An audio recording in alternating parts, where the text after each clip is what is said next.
ساڈے حال تے کرام ہزار تھی سن صدیق عمر عثمان علی ساڈے حامی چار یار تھی سن حوث نفس و نفسی دا عالم اُنہوں جلوہ گر سرکار تھی سن او جدیاں میرے سہرے سن دے ہیں او دے لب حل سن میرے پار تھی سن امت دا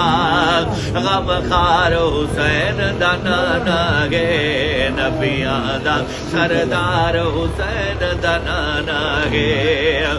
نات نبی سرور دے صدقے ساری اگوں لیسی بول تو پار حسین دا نانا گے لیسی بول تو پار حسین دا نانا گے نبیاں دا سردار حسین دا نانا گے امت دا غم خار حسین دا نانا گے نبیاں دا سردار حسین دا نانا گے خوش وقت مسلمانوں شمع رسالت پروانو اللہ جل شانہ ہوا اما نوالو ہوا عز برہانو دی پاک بارگاہ دعا ہے اللہ تعالیٰ مدینے والے دا صدقہ ساڑھے سجن محمد ایوب صاحب کو اللہ جنت کروٹ رکھتا تھا اللہ تعالیٰ کہیں دی آمین قبول چا کرے یاد رکھا ہے میرے آقا کریم صلی اللہ علیہ وسلم نے ارشاد فرمایا کما تو دین و تو دانو فرمایا زندگی دے اندر آئے انسان اگر کہیں نال بھلائی نہیں بھی کر سکتا برا ہی نہ توجہ ہے اگر کہیں کو کچھ نہیں بھی سکتا تا کھرسی نہ اگر کہیں دا دل خوش نہیں بھی کر سکتا تا دل دکھاوی نہ اگر کہیں روندے کو رہا نہیں بھی سکتا تا رواوی نہ حضور سرور کائنات صلی اللہ علیہ وسلم نے چوتھا پنجویں دفعہ فرمایا کوشش کری زندگی دے وچ حلال کھاوی حرام کھاوی نہ توجہ ہے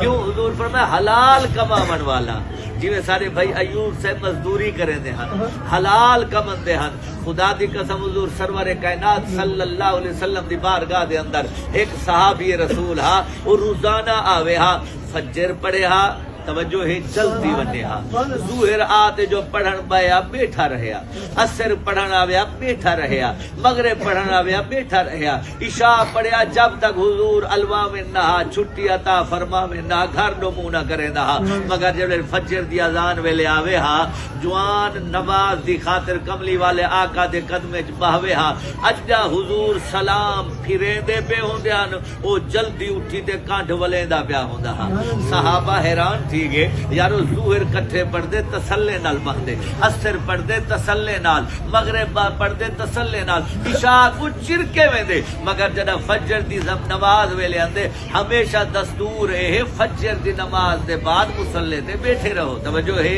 کچھ تسبیحات پڑھو کیونکہ ہو وقت رحمت خدا وندی دا نزول ہوندے اللہ